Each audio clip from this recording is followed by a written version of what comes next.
When I was about 16, 17 years old, I was a down-ass juggalo. I was embarrassed on how I looked, and I only dated online. It's going to be something that I get into later in other videos during this whole experiment, but was really into just dating online because it was the only way I felt comfortable approaching anyone that I found attractive or any of that, because there was no possibility of rejection based on my body size. Anyway, this is going to be a story itself in one video, but long story short, me and this girl meet up at a hotel party for a certain Joker's card release party. If you know what that means, great. If you don't, it doesn't matter. We like kind of met there for the first time after seeing each other's pictures, obviously, and talking on the phone for like 2 weeks. And we were supposed to hook up, and this was my girlfriend, and she ended up cheating on me at the party with some dude in the pool. Gross.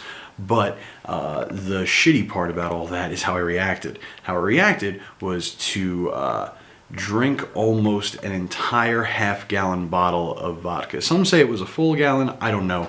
But if you were there, you know I almost fell out a window. I was throwing fruit at the front desk person, and I was using one of the luggage carts as a surfboard and going down the hallway. I slept for 2 days straight, and my friends had to put me into my bed. I was like 500 pounds. My friends are very strong people. So, how I reacted to that situation is pretty much how I've been reacting ever since to any type of relationship ending or just being shitty. Like, I just go off the handle. I don't, and it's how I react to a lot of stuff. At least used to. The past year and a half or so, I've been doing a big change with my attitude and how I react to things. But one thing that I could not, well, not that I couldn't control, but one thing that I lost control of was me during my recent breakup. If you know me, you know about the breakup. If you don't, well, I got broken up with, and it broke my heart. Fucking destroyed me. By the way, quick point, this is one of the hardest videos that I've ever had to make because I'm actually being really emotionally vulnerable. Talking about being fat, I don't know, kind of an easy thing. I've never taken my shirt off. That first video I did, this is harder. I'm also not really talking at a loud volume because it's 1 in the morning and all my roommates are sleeping. But anyway, I digress. I was in a relationship for about a year, and we broke up. This is where the hard part comes in. The breakup happened not because of abuse, falling out of love with each other. Wasn't because anyone was a dick to the other. The relationship was great. It was an awesome relationship, and it had to end. Sadly, it had to end because we were unfortunately enablers to each other in doing stuff that I'm trying to stop now, which is overeating, being lazy, and not striving for better, not being a better person. And I want to choose my words wisely here because of what I'm going to say later on in the video. This is not, we're not going to get into any qualities of this person. If you know her, then you do. If you don't, it really doesn't matter. What we're going to get into is the relationship itself. We all have that one, right? We all have that one relationship that is awesome. That is fucking great. Like, it's the one that people, I don't know, write songs about or write books about. I don't know, maybe a chapbook of poetry. It's the relationship that you get into unexpectedly, and it's the relationship that makes the most sense. It's the relationship that you've been looking for. It's with someone that you find attractive on multiple levels. And it's also the relationship that's probably not gonna last. And that's not because of any fault on either person. It's not going to last because you both maybe have too much in common, and you feed into each other's weaknesses too well, and you become each other's weakness. We both were on a mission when we were together to get healthier. And it would be on and off on who was on it and who was not. 1 week, it would be me, and she wouldn't be doing what she was supposed to. A month, it'd be her, and I'd be like, let's get some chubbies. Let's get some real gross fucking food and just eat. And we would. Being around each other was great. We had a lot of fun. We were content. We were really happy just being around each other. And that is something I think that is very important in a relationship. You got to have that time that when it's not anyone talking, you still like each other's presence, but you should still be pushing each other to be better. And we both tried at different times and it didn't work, and it ended. And like when I was 16 or 17, when this relationship ended, which this relationship that I'm talking about, the more recent one, means a fuckload more to me in every aspect than that other one did. I lost control. For that weak relationship that I was in when I was 16 or 17, I drank almost a gallon of vodka, ruined my night, and ruined the next 2 days. When this relationship ended, I did a lot of bad stuff, drugs, alcohol-wise. Let myself go completely because I couldn't wrap my head around the complex problem or the complex emotions of it's possible for something to be really great and awesome and still not be fucking good for you. And that's hard. That's a hard thing for me to do. It's hard on a lot of levels. I'm codependent, as I'm always saying. I'm a hopeless romantic. I am gross. I literally wrote a book of poetry about my breakups. Mainly this one. There is a few poems in the book that have nothing to do with this person I'm talking about. But mainly this person. Because that's such a profound impact on my life. Mainly rejection is frightening to me. And losing this person who when you look back on stuff, everything's 2020, you could see problems, you can see signs, you could see stuff, you're like, oh yeah, no, that wasn't going to work. But in the moment, when we were together, there was no question on this was the person I was going to spend my life with. And not to throw slights, this is not a shit-talking video at all, but even though, if I'm being honest, looking back, there was stuff that, we don't have in common. That is a non-negotiable. Shout out to Ty, my roommate, is a non-negotiable that you can't fucking work around. And even still seeing that, the breakup fucking killed me. It fucking destroyed me.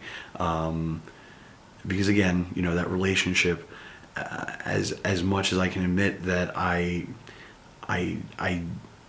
could have done things better, and maybe didn't appreciate it as much as I should have, and I think that's vice versa on certain points. And on other points, I think that we appreciated each other a fuckload. Even still, I never thought that it would end. And for the last, I can't even say 6 months, for the last 7 months, I have been, well, no, 6, because I kind of got over this in January, like the 1st of January. I had a little bit of an epiphany, which we'll talk about in a different video. But for the last 6 months, I have been figuratively drinking a bottle of vodka in a hotel room, crying my fucking eyes out.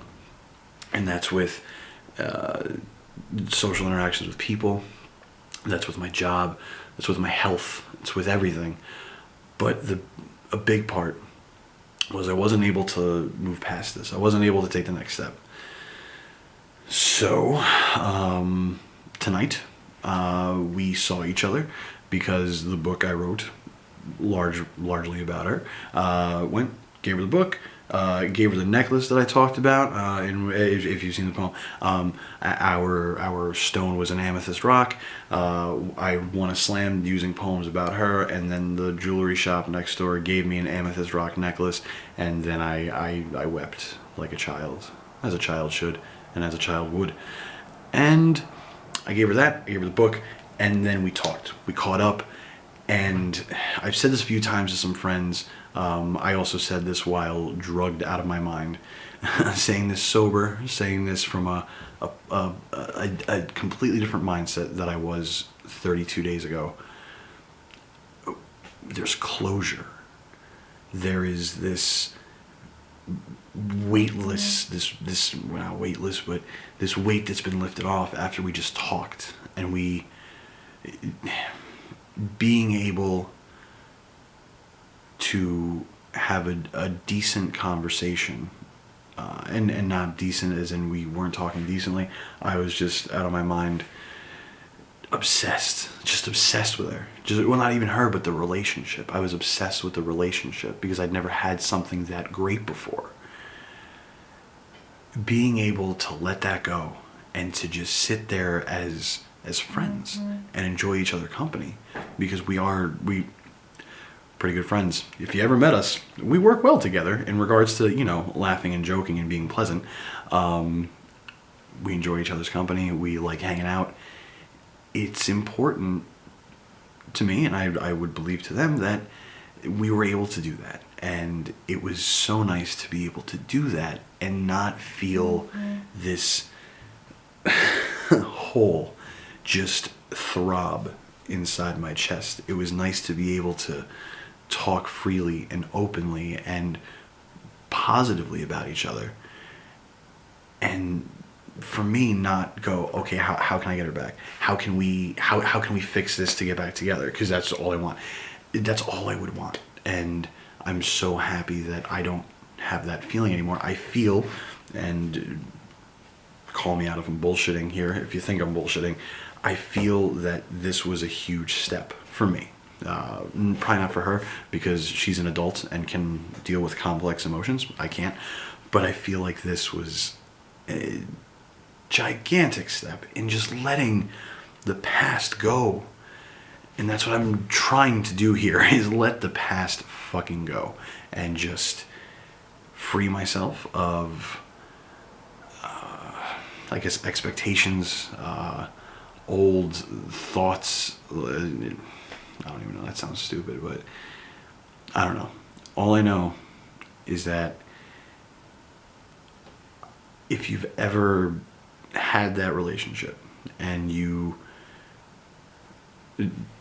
if you had the relationship, obviously you broke up, it didn't work, the relationship I'm talking about, if you had it and you were still able to appreciate the person and not expect sex or not expect to get back together and patch things up. My mind works like a movie. My mind is hopeless romantic movie set all the fucking time, and it sucks. It's weird, and I gotta check myself a lot. But when I'm able to shut that down and just appreciate someone that I had such a important relationship with for my adult life, it was awesome. It was great. I'm in shock that I feel this way. I'm in shock that I'm able to express this and go, oh yeah, no, this is okay. This is fine now. I feel like I woke up after that 2 days from drinking that big bottle of vodka and going, okay, I'm ready to let this go. And it's nice. It feels awesome. So yeah, that's what we did. We hung out, we caught up, we watched we listened to the new episode of How Did This Get Made? It's about the movie Airborne, aggressively 90s, and it's fantastic. It's fucking great. Left. There was no weird sexual tension. Like I was worried about that. There was none of that shit. It was just nice to talk to each other, put things behind us, mainly me. I gotta give it up to this person. They definitely catered to my emotions for the past 6 to 7 months. It's a two-way street, but if we're being honest, she was driving like Prius down the one street, and I was driving a huge Mack truck, using a lot of her lane. So it's props to this person for being willing to deal with that shit. And yeah, I was happy to make this video. It was nice to say this. And that's pretty much that about this whole thing. this was very hard to make. This is very hard to be so straightforward. It was weird, which is what this is all about. I feel like I should say more, but I'm not sure what else to say. So I think I'm just going to stop. Anyway, follow me. Snapchat, Twitter, Instagram, Facebook, all that shit, at Lose the Jelly. I'm probably forgetting to say something because I feel like I have more to say about this, but I'm just going to cap it off. Stay very weird and emotional.